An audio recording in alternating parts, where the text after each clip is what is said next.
como aquece o coração. Vamos abrir então no 5º livro do Novo Testamento, Atos. Temos Mateus, Marcos, Lucas, João e o livro de Atos. Hoje iremos finalizar uma minissérie de sermões expositivos no livro de Atos, com o título, ou teve o título esta série, O Som da Igreja. O Som da Igreja. Nós já estudamos, baseados no livro de Atos, no capítulo 6, uma igreja que serve serviço em unidade para o avanço da palavra de Deus. Também já estudámos, há 2 domingos atrás, no livro de Atos, no capítulo 13, especificamente, que uma igreja deve estar envolvida no avanço da missão, no avanço da palavra de Deus. Toda a igreja bíblica e saudável é uma igreja missionária. E nós olhamos para o exemplo da igreja em Antioquia. E por que esta série? Porque nós queremos, cada vez mais e melhor, à luz da palavra de Deus, aplicando-a mesmo aos nossos corações, às nossas vidas, ser esta igreja. Esta igreja que serve em unidade com a diversidade de dons para o avanço da palavra de Deus. Uma igreja missionária que investe nas missões locais e através também de nós para as nações. Tudo isto centrados naquilo que é o mais importante e prioritário e fundamental para nós, a proclamação do Evangelho do nosso Senhor e Salvador Jesus Cristo. A palavra de Deus. Mas não apenas queremos ser uma igreja que serve, não apenas queremos ser uma igreja envolvida na missão que Deus nos confiou. Nós sabemos que não podemos fazer nada pelas nossas próprias forças. E para sair algum poder de nós, nós temos que depender do Espírito Santo. Então, por isso, hoje vamos falar sobre uma igreja que depende da oração. Depende da oração, porque depende do poder do Espírito Santo. Por isso, o som da igreja: serviço, oração e missão. A igreja deve estar envolvida no serviço, na oração e na missão para o avanço da palavra de Deus. É a igreja quem continua a missão de Jesus Cristo aqui na terra. A missão não é da igreja. Apenas o Senhor Jesus Cristo nos chamou e nos separou com o propósito de continuarmos, por meio do seu Santo Espírito que está em nós, fazer avançar o seu reino aqui na terra. A igreja é quem Deus escolheu para continuar a própria missão de Jesus Cristo até aos confins da terra. É por isso que o livro de Atos destaca o mesmo. É por isso que o livro de Atos tem a passagem, por exemplo, no capítulo 12, versículo 24, diz assim: entretanto, a palavra de Deus crescia e se multiplicava. Este versículo é um resumo perfeito de toda a ideia central do livro de Atos. É por meio da igreja que a palavra avança e se multiplica pela ação do Espírito Santo através da mesma. E isto tudo em meio a perseguições, em meio a prisões, em meio à oposição. A palavra continuava a avançar, a igreja continuava a crescer e a missão continuava a ser cumprida unicamente pelo poder do Espírito Santo. E é esta a igreja que, pela graça do Senhor Jesus Cristo, nós queremos ser. Nós queremos que este som seja audível através das nossas vidas. O som do serviço, o som da oração, o som da missão. E sabemos que será assim se formos uma igreja cheia do Espírito Santo. Porque o destaque no livro de Atos não está para a igreja. O destaque não é para o homem. O destaque é para o poder do Espírito Santo através do homem, através da igreja. Então, se queremos, na verdade, alcançar a fidelidade no cumprimento da missão que Jesus Cristo nos confiou, se queremos, na verdade, como igreja, permanecer fiéis para a glória de Cristo Jesus, então nós temos que inevitavelmente depender dele. Sem comunhão com Cristo, não é possível o cumprimento da missão. Não é possível. Sem comunhão com Cristo, não é possível sair poder de nós. É por isso que o diabo faz com que fiquemos demasiados ocupados, até com coisas boas. Até com coisas santas. Mas faz que nós fiquemos demasiado ocupados para não termos essa comunhão, a independência com Jesus Cristo. E eu estou a falar da oração. E eu estou a falar deste tempo em que meditamos na palavra de Deus, alimentamos a nossa alma. Isto é comunhão. Comunhão com Cristo é ouvir a palavra de Deus e é falar com Deus. O som da igreja, além do serviço e da missão, isto é muito bom. É o que nós fomos chamados a ser como discípulos de Jesus Cristo, servos e estarmos envolvidos na sua missão aqui na terra. Mas isto não pode ser alcançado sem oração. E ativismo não é sinónimo de piedade, necessariamente. Há muitas igrejas cheias em atividades. Isto não significa piedade, nem significa comunhão com Jesus Cristo, necessariamente. Nós queremos ser uma igreja em dependência, em comunhão com Jesus Cristo. Então, para isso, devemos ser uma igreja que ora. Uma igreja que ora. Porque era este mesmo som, o som do serviço, o som da missão e o som da oração, que era conhecido e era audível, era palpável na vida de Jesus Cristo. Reparemos o seguinte. Deixem ali, eu vou apenas ler para vocês. Não têm que acompanhar-me a abrir, ainda que eu amo ouvir o barulho das Bíblias. E já vão ter a oportunidade de o fazer. Mas Marcos 1, versículo 35, eu vou ler para vocês. Reparem o exemplo de Jesus Cristo. De madrugada, antes do nascer do sol. Ainda bem escuro, diz o texto. Jesus levantou-se, saiu e foi a um lugar deserto e ali começou a orar. Antes do serviço, antes da missão, oração. Oração. Nós temos que acreditar, igreja, e esta é para a minha própria alma, primeiramente, e para todos nós, que a melhor coisa que nós podemos fazer pelo nosso cônjuge, a melhor coisa que nós podemos fazer pelos nossos filhos, a melhor coisa que nós podemos fazer pela igreja, a melhor coisa que nós podemos fazer pelo reino de Deus é estarmos sozinhos com Deus. Esta é a melhor coisa. Nós queremos mesmo nisto. Porque nós falamos e pregamos. Mas nós queremos nesta verdade. Porquê que então, nas nossas igrejas evangélicas, fala-se tão pouco sobre oração?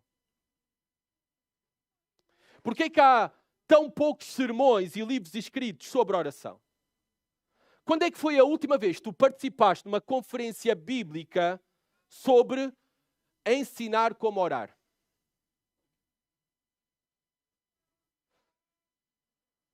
Uma coisa é aquilo que nós dizemos, outra coisa é aquilo que nós praticamos. Como alguém disse, e eu sinceramente, como não sei quem foi, porque nem o Google ajuda aqui, alguns atribuem a frase a Martim Lutero, outros atribuem a frase a Martin Luther King. Eu não sei, acho que é o melhor. Ser cristão sem oração é tão impossível quanto permanecer vivo sem respiração. Ser cristão sem oração é tão impossível quanto permanecer vivo sem respiração. E eu diria, ser igreja sem oração é tão impossível quanto permanecer vivo sem respiração. Sabe, o nosso maior problema não é a completa falta de oração. Isso seria facilmente identificável. O nosso maior problema é a pouquíssima oração. Não é a completa falta de oração. É a pouquíssima oração. Reparem o que disse Bounds no livro sobre oração que ele escreveu, um dos muitos que ele escreveu sobre oração. Passo a citar. Assim, deparamos com um dos males gritantes do nosso tempo. Talvez de todos os tempos. Pouca ou nenhuma oração. Desses dois males, talvez orar pouco seja pior do que não orar. Orar pouco é um faz de conta, uma desculpa para aliviar a consciência, uma farsa, uma ilusão. O pouco valor que atribuímos à oração é evidente pelo pouco tempo que dedicamos a ela. E nós vemos exatamente o oposto no exemplo da igreja no seu começo no livro de Atos. Exatamente o oposto. Era uma igreja que se dedicava e muito à oração. É por isso que saía poder dela. É por isso que ela fazia avançar o reino de Deus aqui na terra. Porque era uma igreja que dependia da oração. Vamos ver isso? Como eles faziam? Atos capítulo 4, então, do versículo 23 ao 31.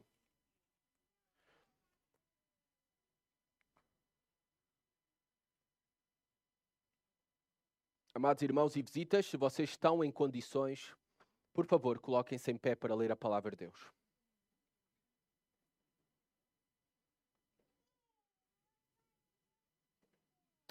Diz assim a palavra de Deus. Depois de soltos, foram para os seus companheiros e lhes contaram tudo o que os principais sacerdotes e líderes religiosos lhes haviam falado. Ao ouvirem isso, todos juntos elevaram a voz a Deus, dizendo: Senhor, tu que fizeste o céu, a terra, o mar e tudo o que neles há, que pelo Espírito Santo disseste pela boca do nosso pai Davi, teu servo, porque os gentios se enfureceram e os povos imaginaram coisas vãs? Os reis da terra levantaram-se e as autoridades aliaram-se contra o Senhor e contra o seu ungido. Pois, nesta cidade, eles de facto se aliaram contra o teu santo servo Jesus, a quem ungiste. Não só Herodes, mas também Pôncio Pilatos com os gentios e os povos de Israel. Para fazer tudo o que a tua mão e a tua vontade predeterminaram que se fizesse. Agora, pois, ó Senhor, olha para as suas ameaças e concede aos teus servos que falem a tua palavra com toda a coragem. Enquanto estendes a mão para curar e para realizar sinais e feitos extraordinários pelo nome do teu santo servo Jesus. E, quando terminaram de orar, o lugar em que estavam reunidos tremeu. Todos ficaram cheios do Espírito Santo e passaram a anunciar com coragem a palavra de Deus. Podem sentar-se, obrigado. Primeiramente, nós vemos claramente, através do exemplo aqui na igreja no seu começo, a igreja que depende, ora a Deus. Uma igreja que verdadeiramente depende de Deus, do poder de Deus, do Espírito Santo, ela se dedica à oração. Ela se dedica à oração. Este é o som que sai através dela. Oração. E reparem como esta igreja dependia da oração. Primeiramente no versículo 23 até o versículo 28. Eles oravam confiantes no governo soberano de Deus. Vou voltar a repetir. Eles não oravam de qualquer maneira. Eles oravam confiantes no governo soberano de Deus. Vejamos então isto com maior detalhe. Versículo 23. depois de soltos. Bem, chegamos aqui, o que é que aconteceu antes? Muitos de nós não sabemos, ou não estamos lembrados. Chegamos aqui depois dos apóstolos Pedro e João terem ido ao templo na hora da oração. Isto está em Atos, capítulo 3, logo no primeiro versículo.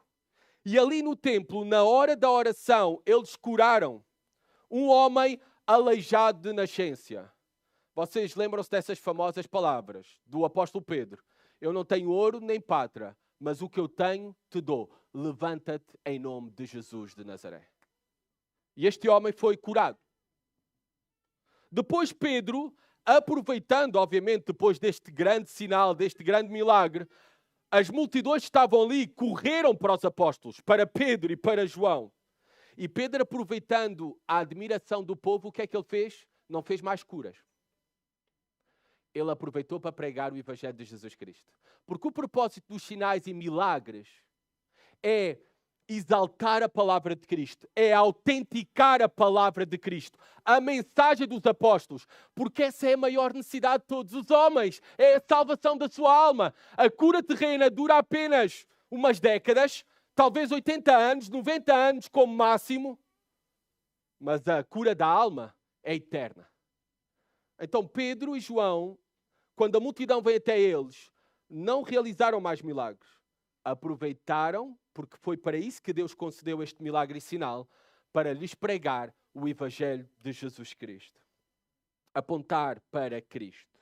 E nós vemos isso em Atos capítulo 3 e depois Atos capítulo 4, os versículos anteriores àqueles que nós lemos, diz-nos que os sacerdotes, o capitão dos guardas do templo e os saduceus ficaram muito incomodados. Porquê é que eles ficaram muito incomodados? Porque curaram o aleijado? Não. Reparem o que é que levou os líderes religiosos daquele tempo a ficarem incomodados. O capítulo 4 nos diz, porque os discípulos ensinavam o povo e anunciavam em Jesus Cristo a ressurreição dentre os mortos. Era a pregação dos apóstolos que os deixava incomodados. Então o que é que fizeram os líderes religiosos? Prenderam Pedro e João e depois de os ouvirem, e além disso, quando foram interrogados pelas autoridades, novamente Pedro e João aproveitaram para pregar, anunciar a Jesus Cristo como Senhor e Salvador, que só há salvação nele. Esta é a mensagem principal. Esta é a mensagem principal que tu estás aqui necessitas de ouvir. Para o perdão dos teus pecados, tu tens que crer em Jesus Cristo, a segunda pessoa da Trindade. Ele se fez homem, se encarnou para viver uma vida perfeita, para se tornar teu representante perfeito, para poder morrer na cruz, para pagar o preço da dívida dos teus pecados por meio do derramamento do seu sangue, para que através do seu sangue a ira de Deus fosse retirada de ti, porque ela foi despejada nele. E ao terceiro dia ele ressuscitou e todo aquele que crê nele como Senhor e Salvador tem a vida eterna. Crês tu nisto? Esta é a mensagem mais importante. É a mensagem que os apóstolos repitam constantemente. Às autoridades, às multidões. Eles aproveitam para pregar, mas eles recebem forte oposição. Eles recebem fortes ameaças das autoridades religiosas daquele tempo que os proíbem de pregar o Evangelho de Jesus Cristo. E o que é que eles dizem? Mais importa obedecer a Deus do que aos homens. Vocês podem fazer connosco aquilo que vocês desejarem. Mas eles cheios do Espírito Santo, e o Espírito que o Senhor nos tem dado é um Espírito de coragem para testemunhar sobre Ele. Eles disseram, mais importa obedecer a Deus do que aos homens. E saíram e continuaram anunciando a Jesus Cristo como Senhor e Salvador. É por isso que chegamos aqui a este versículo. Ao versículo 23. Depois de soltos, eles foram grandemente ameaçados, mas foram soltos. Claro, porque eles estavam a causar uma grande admiração no povo.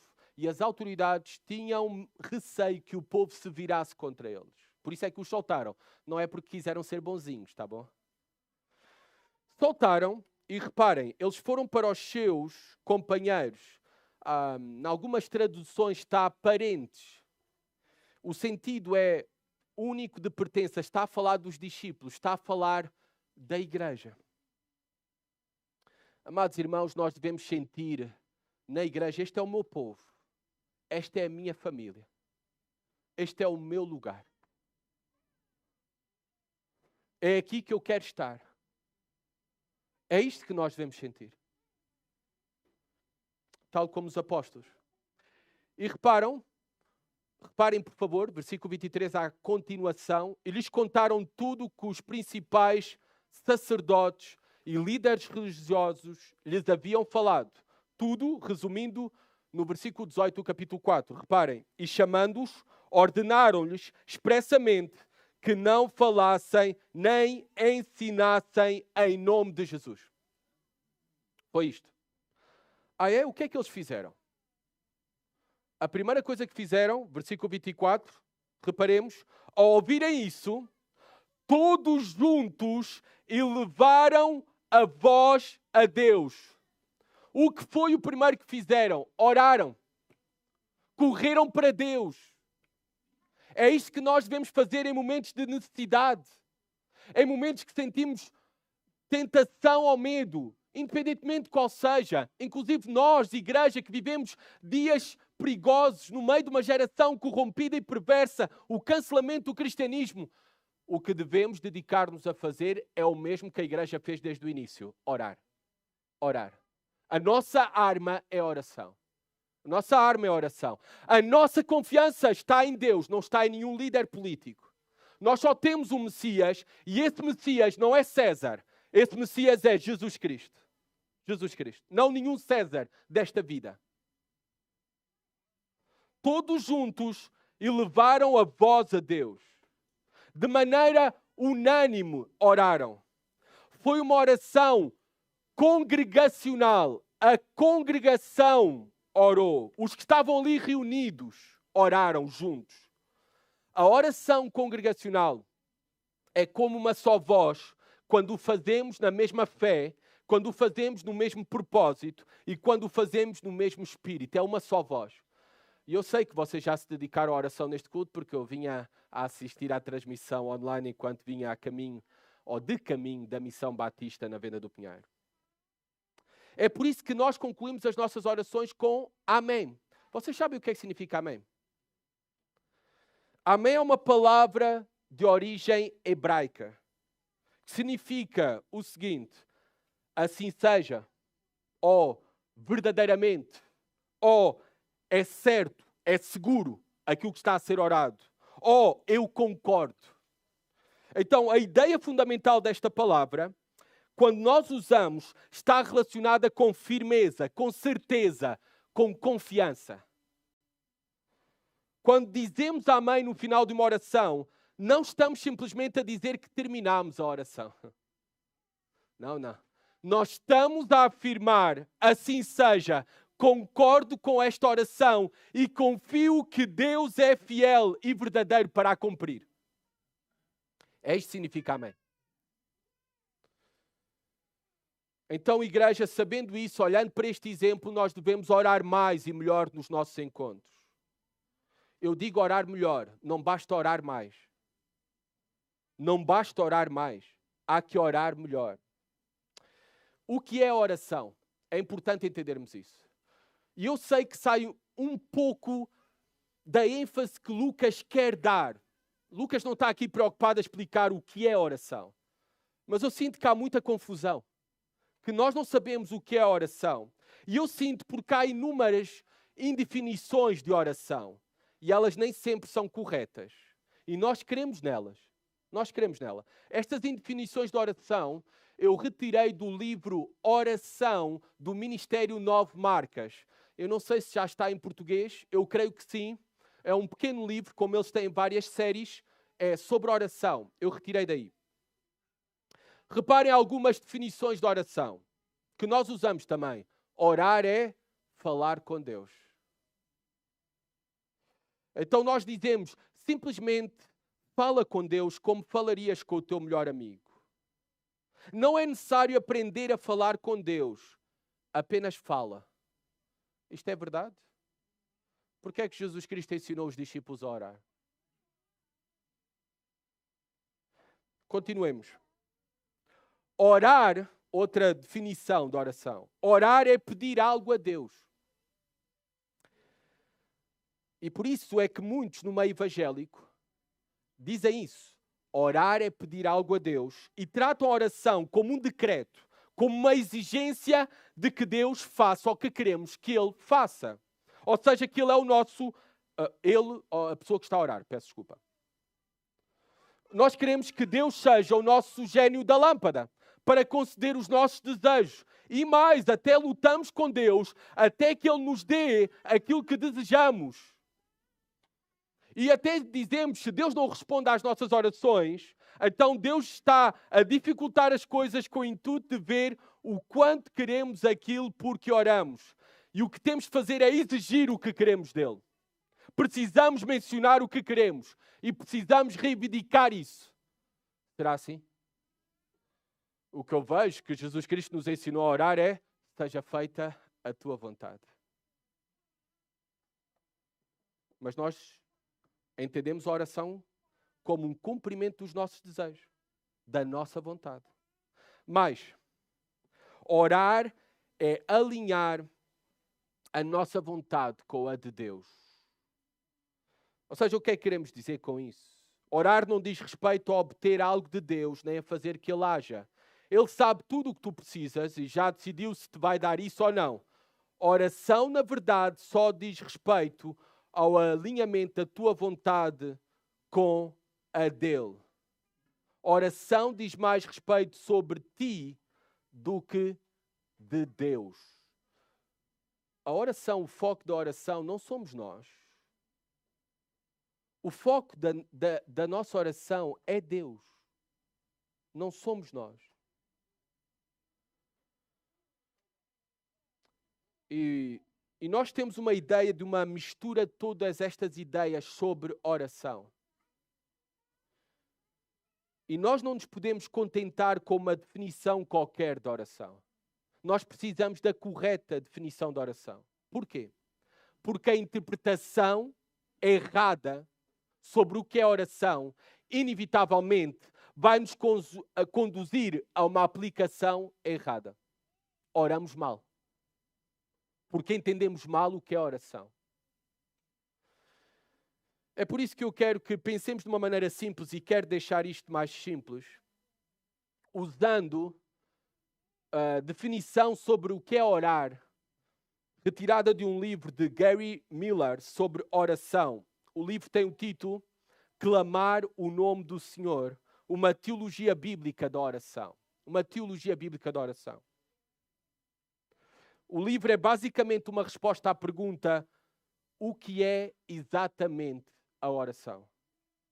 E Miller, ao longo do livro, ele busca o fio comum que tece todos os exemplos de oração das Escrituras, de Gênesis a Apocalipse. E ele cria uma definição bíblica específica, porém abrangente, sobre o que é oração. A sua conclusão é tão simples como esta. Tomem nota, por favor. Orar é clamar a Deus para que Ele cumpra a sua promessa. Orar é clamar a Deus para que Ele cumpra a sua promessa, a sua palavra, a sua vontade. E é exatamente isso que nós vemos aqui. Reparem como os apóstolos fazem isto mesmo. A igreja reunida em oração faz isto. Vamos lá ao versículo 24. Como é que eles oram? Reparem como começa a oração. Versículo 24, parte final. Juntos, todos juntos, elevaram a voz a Deus, dizendo: Senhor, Tu que fizeste o céu, a terra, o mar e tudo o que neles há. Paremos por aqui. Eles oram olhando e contemplando para Deus. Eles clamam a Deus como o Criador de tudo no céu, na terra e no mar. Ou seja, o que eles estão apenas a confessar é aquilo que Deus é. Ele é o soberano. E como é o soberano de tudo, porque é o Criador de tudo, e é Ele quem age em todas as coisas, e todas as criaturas pertencem a Ele, porque são obra das suas mãos. E tudo subsiste pela sua palavra. Eles oram com o foco em Deus, a primeira coisa a que se dedicam é a adorar a Deus. O foco em Deus. Quão rápido somos nós para pedir? Quão lentos para adorar a Deus? E ter o nosso foco na oração, na pessoa, no carácter de Deus. Continuem a olhar agora para os versículos 25 e 26. Reparem, que pelo Espírito Santo disseste pela boca de nosso pai Davi, teu servo, porque os gentios se enfureceram e os povos imaginaram coisas vãs, os reis da terra levantaram-se e as autoridades aliaram-se contra o Senhor e contra o seu ungido. Esta oração ela está cheia de boa teologia. Reparem que pelo Espírito Santo disseste pela boca de nosso pai Davi. Eles estão a citar o Salmo 2. É uma citação direta, esses dois versículos, o versículo 25 e 26, do Salmo 2, do versículo 1 e 2, os dois primeiros versículos do Salmo 2. Estão a citar diretamente na oração. Eles atribuem a autoria deste Salmo a Davi. Mas eles não dizem que foi Davi o autor deste Salmo. Realmente, a quem eles dão destaque como o autor deste Salmo é o Espírito Santo. Que pelo Espírito Santo disseste pela boca de nosso pai Davi. Então eles reconhecem a Deus como o Criador, eles reconhecem a Deus como soberano, eles reconhecem a mão de Deus em todas as coisas, na terra, no céu, no mar, e eles reconhecem a Deus como o autor das Escrituras, da palavra de Deus. É por isso que o apóstolo Pedro, na sua carta, ele que estava nesta oração, ele diz o seguinte, e eu vou ler para vocês. Aqueles que estão a tomar notas, por favor, tomem nota de 2 Pedro, capítulo 1, versículo 21.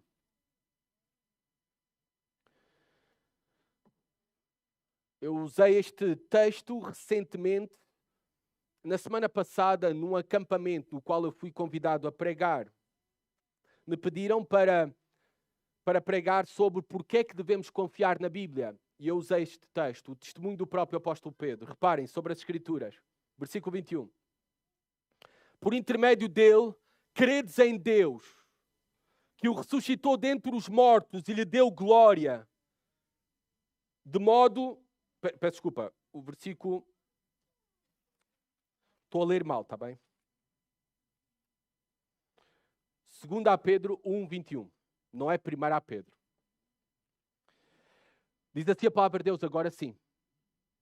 Pois a profecia nunca foi produzida por vontade humana. Mas homens falaram da parte de Deus, conduzidos pelo Espírito Santo. Nunca, jamais, qualquer profecia está a falar das Escrituras, da transmissão, da revelação da palavra de Deus que nós temos de Gênesis a Apocalipse. Jamais alguma profecia foi dada por vontade humana. Os humanos não são os autores, eles foram apenas instrumentos. Inspirados inteiramente pela vontade de Deus, movidos, diz Pedro, pelo Espírito. A ideia aqui da palavra no original, movidos, no grego, é levados, carregados, como se fossem carregados ao colo por Deus. A palavra era também, naquele contexto, usada para descrever os navios levados pela força do vento. E a metáfora aqui de Pedro é que os autores da Escritura, os profetas, levantavam as suas velas, mas era o Espírito Santo que soprava nelas para conduzi-los na Escritura dos textos sagrados, movidos pelo Espírito Santo. Nós temos que crer que a palavra de Deus, cada palavra é a própria palavra de Deus. A Bíblia, as Escrituras, são a palavra de Deus. Não é que as Escrituras contêm a palavra de Deus. Isso é uma heresia. A Bíblia é a palavra de Deus. De maneira verbal, cada palavra, de maneira plenária, toda a palavra, e ela é inerrante, sem erro. É isso que nós queremos. E reparem, eles oram com a confiança na palavra do Senhor. O que é que aprendemos aqui? O que é que isto tem a ver com a oração? diante das circunstâncias, das ameaças, eles não interpretavam as circunstâncias. O que é que eles faziam? Eles olhavam para as circunstâncias não pelos seus próprios sentimentos, não pelo aquilo que viam, mas através das Escrituras, daquilo que conheciam de Deus e da palavra de Deus e de aplicar a palavra de Deus aos seus próprios corações. E isso se mostrava nas suas orações. É desta maneira que nós devemos de orar. Eles lembram-se daquilo que Davi escreveu 970 anos antes do nascimento de Jesus Cristo. No livro de Salmos, Salmo 2. E aqui é uma descrição da rebelião dos povos e dos governantes do mundo contra Deus e contra o seu ungido, o Messias, contra Jesus Cristo. Tal como agora, no seu contexto, nas suas circunstâncias, os apóstolos e a igreja no começo estavam a enfrentar. Estavam a enfrentar oposição. Estavam a enfrentar perseguição. Estavam a enfrentar prisão. Por causa do nome de Jesus Cristo. Por seguirem a Jesus Cristo. E por falarem a palavra de Cristo. É por isso que eles destacam isso. Eles estão-se a lembrar que isto já tinha sido profetizado pelo próprio Davi, por inspiração divina. Então eles estão a confiar no governo soberano de Deus, mesmo através de homens maus, que estavam a produzir sofrimento a eles. A nossa confiança na oração deve estar também no governo soberano do nosso Deus, sobre todos e em todas as coisas. Reparem que a sua confiança estava em Deus, reconhecendo as ações dos homens pelas quais os homens eram responsáveis, judeus e gentios juntos, aliados, Herodes, Pôncio Pilatos, os judeus, os romanos, todos conspirando, porque Deus já tinha profetizado que seria assim, rejeitando e matando, crucificando a Jesus Cristo. Mas tudo isto, apesar deles atribuírem esta responsabilidade aos homens, eles reconheciam que era pela providência de Deus em todas as coisas. Onde é que vemos isso? Versículo 28. Para fazer tudo o que a tua mão e a tua vontade predeterminaram que se fizesse. Vocês repararam que eles mencionam as ações dos homens pecaminosas contra o ungido? E obviamente eles estavam aplicando isso com as ações dos líderes religiosos contra eles, todo o cancelamento, todas as ameaças, toda a oposição, toda a perseguição. Mas eles reconhecem aqui que isto vem do próprio Deus, para fazer tudo o que a tua mão e a tua vontade predeterminaram que se fizeram. O homem é indesculpável pelas suas ações, mas Deus, na verdade, é o soberano sobre todas as coisas e sobre todos. É na sua providência que ocorre todas as coisas. Nada acontece na tua vida, na minha vida, e os apóstolos, a igreja desde o início reconhecia isso, nada acontece fora da soberania do Senhor. Então nós podemos ter esta mesma confiança. Independentemente daquilo que tu estás a passar, tu podes confiar que se isto está a ocorrer na tua vida, isto vem pela providência do Senhor, conforme Ele já predeterminou. Não há maior confiança do que essa para nós descansarmos, para nós sermos consolados e para nós dedicarmos-nos à oração. Porque sabemos a quem estamos a recorrer é aquele que tem tudo nas suas mãos. Até o nosso pior dia. Até o nosso pior dia. E os apóstolos reconhecem aqui o maior exemplo em que a responsabilidade humana serviu a providência divina para a nossa salvação, através da crucificação do nosso Senhor Jesus Cristo. A responsabilidade humana, homens maus, judeus e gentios, crucificaram Jesus Cristo. mas tudo isso fazia parte do plano redentor de Deus. Se há algo que acontece de mal nas nossas vidas, por favor, tenham a confiança que isso faz parte do plano de Deus para a tua vida. Faz parte do plano de Deus para a tua vida. Talvez tu não podes entender, não podes compreender todas as coisas, mas confia no governo soberano de Deus em todas as coisas e sobre a tua vida. E é desta maneira que eles oram, reparem, não apenas confiados no governo soberano de Deus, mas também, versículo 29 e 30, conscientes da sua necessidade de coragem para anunciar a palavra. Reparemos, agora, pois, ó Senhor, olha para as suas ameaças e concede aos teus servos que falem a tua palavra com toda a coragem, enquanto estendes a mão para curar e para realizar sinais e feitos extraordinários pelo nome do teu santo servo Jesus. Algumas traduções não têm servo, têm o teu santo filho Jesus, porque a palavra dá para traduzir-se como servo ou como filho, mas sabemos que se refere à mesma pessoa, ao nosso Senhor e Salvador Jesus Cristo. Eles eram conscientes da sua necessidade de coragem para continuarem a missão, para continuarem a anunciar a palavra de Deus. É interessante que eles não pedem, reparem, eles não pedem para serem livres da perseguição. Eles não pedem para serem livres da prisão. Eles não pedem para serem livres do martírio. Eles pedem coragem para continuar a missão que Jesus lhes tinha confiado. O seu foco estava em Cristo, na vontade de Cristo. Eles buscavam primeiramente o reino de Deus. Amados irmãos, é assim nas nossas vidas. É assim nas nossas orações. Deveria de ser. Deveria de ser. E como igreja, o nosso foco tem que estar em Deus e na missão que nos foi confiada. E devemos ser conscientes da nossa necessidade que só podemos realizar pelo poder de Deus através de nós, por meio do seu Santo Espírito.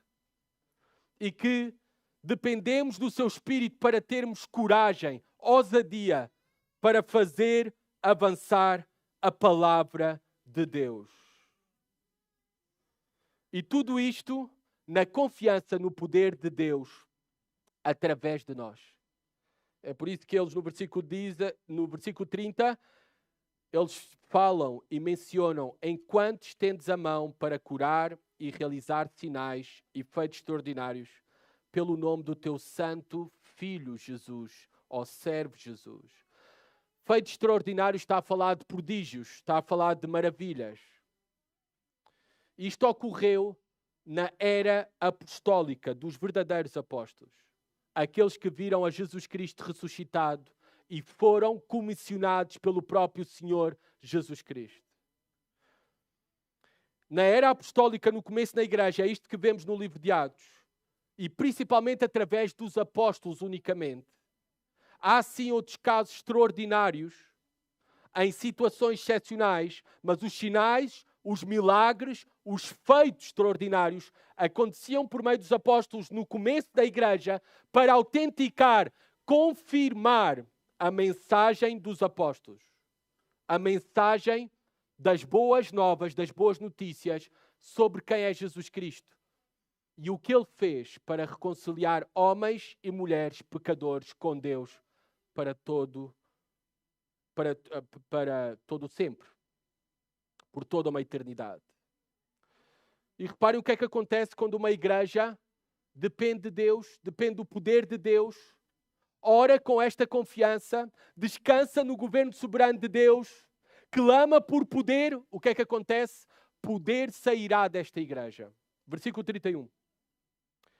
E quando terminaram de orar, o lugar em que estavam reunidos tremeu, todos ficaram cheios do Espírito Santo e passaram a anunciar com coragem a palavra de Deus. Uma igreja que depende de Deus, uma igreja que ora, o que é que acontece? Olhem o resultado. Deus fortalece a igreja que depende nele. Deus fortalece, capacita a igreja que depende dele. Quando terminaram de orar, o lugar que estavam reunidos tremeu. Isto é um sinal para todos que confirmava que Deus tinha ouvido e respondido às suas orações. Por isso é que o lugar tremeu. E reparem o que aconteceu. Todos ficaram cheios do Espírito Santo. Olhem o resultado de ficarem cheios do Espírito Santo aqui. Reparem o resultado. Não é rodopiar. Não é imitar sons de animais. Como nós vemos em muitos vídeos no YouTube. O resultado de terem ficado cheios do Espírito Santo, passaram a anunciar com coragem a palavra de Deus. Passaram a anunciar com coragem a palavra de Deus. Este é o destaque ao longo de todo o livro de Atos. Encontra-se na ação poderosa do Espírito Santo na igreja. É Ele quem enche a igreja, cheios do Espírito Santo, capacitando a igreja, fortalecendo a igreja e usando a igreja para os seus propósitos. E a manifestação de uma igreja cheia do poder do Espírito Santo, de uma igreja cheia do Espírito Santo, é uma vida marcada por obediência à grande comissão de anunciar a Jesus Cristo a todos os homens. Anunciar a palavra de Deus. Essa é a característica de uma igreja cheia do Espírito Santo. Uma igreja que depende dele em oração é uma igreja que Deus fortalece. Deus fortalece a igreja que depende dele. E fortalece para fazer avançar a palavra de Deus aqui na terra. Passaram a anunciar com coragem a palavra de Deus. A igreja, nós somos fortalecidos quando confiamos no governo soberano de Deus e dependemos dele em oração para continuarmos a anunciar a sua palavra a todos os homens. Esta é a mensagem do livro de Atos. A igreja é fortalecida quando confia no governo soberano de Deus e depende dele em oração para continuar a anunciar a sua palavra a todos os homens. Nós queremos ser esta igreja. Na confiança e na prática. Nós queremos continuar corajosamente e fielmente a anunciar a Cristo a todos os homens. Esta é a nossa missão principal. Amados irmãos, algumas aplicações ao terminarmos. Nós devemos, quando somos tentados ao medo, quando as circunstâncias estão difíceis e nós não sabemos, eu não conheço o presente de todos e também eu não conheço o meu amanhã, nem conheço qual será o amanhã desta igreja, desta nação. Eu não sei. Mas independentemente daquilo que aconteça, devemos correr para Deus. Devemos correr para Deus em oração. É isso que fez a igreja desde o seu começo. A coisa mais importante na vida cristã é dependência em oração no soberano Deus. E é certo que nós ouvimos no nosso meio, ouvimos até na nossa igreja, nos círculos em que nós andamos, ouvimos muito para dependermos da palavra. Estes círculos reformados. Ouvimos muito para dependermos da palavra, mas ouvimos muito pouco para dependermos do Espírito Santo. O grande pecado da igreja um dos grandes pecados da igreja moderna, hoje em dia, é não clamarmos diariamente pelo poder do Espírito Santo.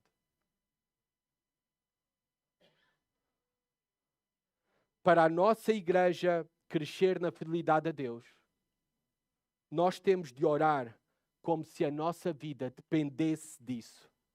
E deixem-me dizer, ela depende. Ela depende. Ontem, eu e a minha família, no nosso dia de folga, fomos à praia, à costa da Caparica. O tempo não estava muito famoso. Fomos mal aconselhados por um diácono, mas deixemos isso passar. O mar estava agitado. A bandeira estava amarela. Com precaução, eu entrei na água com a minha filha de apenas 9 anos, a Laura. Obviamente, ela queria entrar na água comigo e ela queria muita adrenalina nas ondas. Mas ela estava com medo das ondas. Ela estava com medo das ondas. E a primeira coisa que ela me disse foi: pai, segura a minha mão. Segura a minha mão. Ela esteve ali comigo todo o tempo, por vários minutos, no meio das ondas, enfrentando cada uma das ondas, agarrada à minha mão. Ela pediu a minha mão e ela permaneceu a segurar na minha mão. Na verdade, era eu que estava a segurar nela. E ela o fez como a sua vida dependesse disso. E na verdade dependia. Na verdade dependia. Ela confiou mais na minha força que a força das ondas. Toda a filha é assim, olha para o pai como herói, não é? Mas, amados irmãos, me fez lembrar que nós também devemos ser assim como filhos de Deus. Devemos mais confiar na força de Deus do que na nossa própria força. E para isso temos que pedir e depender dele, do seu poder, da sua força. Temos que ser uma igreja que oramos. Porque, amados irmãos, amada igreja, nós não conseguimos controlar aquilo que acontecerá amanhã. Não conseguimos.